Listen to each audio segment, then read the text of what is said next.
ಈ ವಿಶ್ವದಲ್ಲಿರುವ ಎಲ್ಲವೂ ಚಲನೆಯಲ್ಲಿದೆ ಎಂದು ಆಧುನಿಕ ವಿಜ್ಞಾನದ ವೀಕ್ಷಣೆಗಳು ನಮಗೆ ಮನವರಿಕೆ ಮಾಡುತ್ತವೆ. ಭೂಮಿಯ ಉಪಗ್ರಹವಾದ ಚಂದ್ರನು ತನ್ನ ಸುತ್ತ ತಿರುಗುವುದರ ಜೊತೆಗೆ ಭೂಮಿಯನ್ನು ಸುತ್ತುತ್ತಾನೆ. ಅಂತೆಯೇ ಭೂಮಿಯು ಸೌರವ್ಯೂಹದ ಇತರ ಗ್ರಹಗಳಂತೆ ತನ್ನ ಸುತ್ತ ತಿರುಗುತ್ತದೆ ಮತ್ತು ಸೌರವ್ಯೂಹದ ಕೇಂದ್ರವಾದ ಸೂರ್ಯನನ್ನು ಸುತ್ತುತ್ತದೆ. ಭೂಮಿಯನ್ನು ಸುತ್ತುವ ಚಂದ್ರನು ಭೂಮಿಯ ಜೊತೆಗೆ ಸೂರ್ಯನನ್ನು ಸುತ್ತುತ್ತಾನೆ ಎಂಬುದನ್ನು ಗಮನಿಸಬೇಕು. ತನ್ನ ಸುತ್ತ ತಿರುಗುವುದನ್ನು ಭ್ರಮಣ ಎಂದು ಮತ್ತು ಇನ್ನೊಂದನ್ನು ಸುತ್ತುವುದನ್ನು ಪರಿಕ್ರಮಣ ಎಂದು ಕರೆಯಲಾಗುತ್ತದೆ.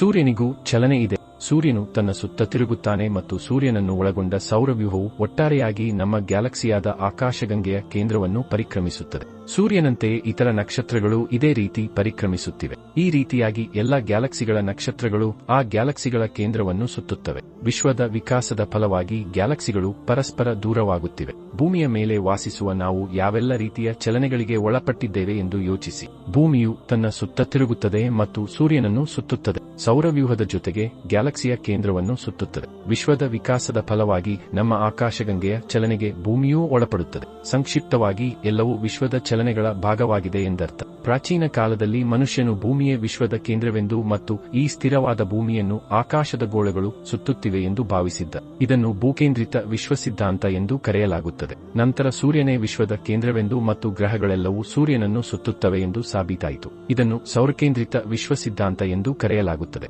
ನಿಕೋಲಸ್ ಕೋಪರ್ನಿಕಸ್ ಇದಕ್ಕೆ ಗಣಿತೀಯ ವಿವರಣೆ ನೀಡಿದನು.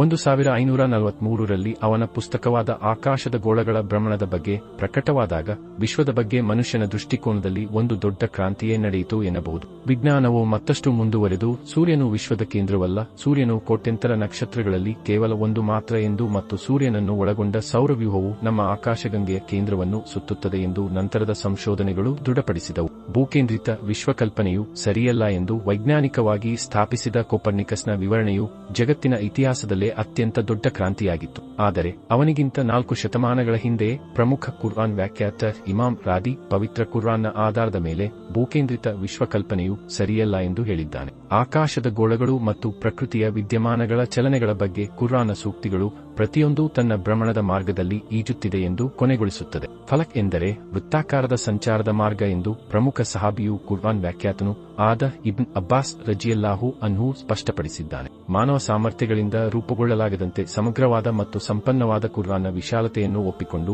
ಅಲ್ಲಾಹ್ ಹೇಳುತ್ತಾನೆ, ನಬಿಯೇ, ಈ ಕುರ್ಆನ್ಗೆ ಸಮಾನವಾದ ಯಾವುದನ್ನಾದರೂ ತರಲು ಮನುಷ್ಯರು ಜಿನ್ಗಳು ಒಟ್ಟಾಗಿ ಸಂಘಟಿಸಿದರೂ ಅವರಿಂದ ಸಾಧ್ಯವಿಲ್ಲ. ಕೆಲವರು ಕೆಲವರಿಗೆ ಬೆಂಬಲ ನೀಡಿದರೂ ಸಹ ಈ ಪವಿತ್ರ ವಾಕ್ಯವು ಒಂದು ಗಾಢವಾದ ಸತ್ಯವನ್ನು ಜಗತ್ತಿಗೆ ತಿಳಿಸುತ್ತದೆ. ರೂಪದಲ್ಲಿ ಮತ್ತು ಆಕಾರದಲ್ಲಿ ಕುರ್ಆನ್ಗೆ ಸಾಮ್ಯತೆಯನ್ನು ಹೊಂದಿರುವ ಕೆಲವು ರಚನೆಗಳನ್ನು ರಚಿಸಲು ಕೆಲವರಿಗೆ ಸಾಧ್ಯವಾಗಬಹುದು. 600 ಅಥವಾ 800 ಪುಟಗಳ ದೈವತ್ವದ ಬಗ್ಗೆ ಮಾತ್ರ ಬರೆಯಲು ಕಲಮು ಒಲಿಯಬಹುದು. ಆದರೆ ಶೈಲಿಯಲ್ಲಿ ಮತ್ತು ಸಾರದಲ್ಲಿ ಕುರ್ಆನ್ಗೆ ಸಾಮ್ಯತೆಯನ್ನು ಹೊಂದಿರುವ ಒಂದು ಸಣ್ಣ ಸೃಷ್ಟಿಯನ್ನು ರಚಿಸಲು ಯಾರಿಂದಲೂ ಸಾಧ್ಯವಿಲ್ಲ. ಪವಿತ್ರ ಕುರ್ಆನ್ನ ಪ್ರತಿಯೊಂದು ಘೋಷಣೆಯು ನಮ್ಮ ಜೀವನದ ವಿವಿಧ ಕ್ಷೇತ್ರಗಳನ್ನು ಪ್ರತಿಧ್ವನಿಸುತ್ತದೆ. ವಿಶ್ವವು ಪವಿತ್ರ ಕುರ್ಆನ್ನು ದೈವಿಕ ಶಕ್ತಿಯ ಫಲವೆಂದು ತಿಳಿಯಲು ಒಬ್ಬ ವಿಶ್ವಾಸಿಗೆ ಇದೊಂದೇ ಸಾಕು. ಆದ್ದರಿಂದ ಮಾನವ ಮನಸ್ಸುಗಳು ಇದರ ಮೂಲಕ ತಾವು ತಲುಪಿದ ಮಾನಸಿಕ ಉನ್ನತಿಯನ್ನು ಗಮನದಲ್ಲಿಟ್ಟುಕೊಂಡು ಅಲ್ಲಾಹ್ ಕೇಳುತ್ತಾನೆ, ಅವನು ಕುರ್ಆನ್ನ ಬಗ್ಗೆ ಚಿಂತಿಸುವುದಿಲ್ಲವೇ?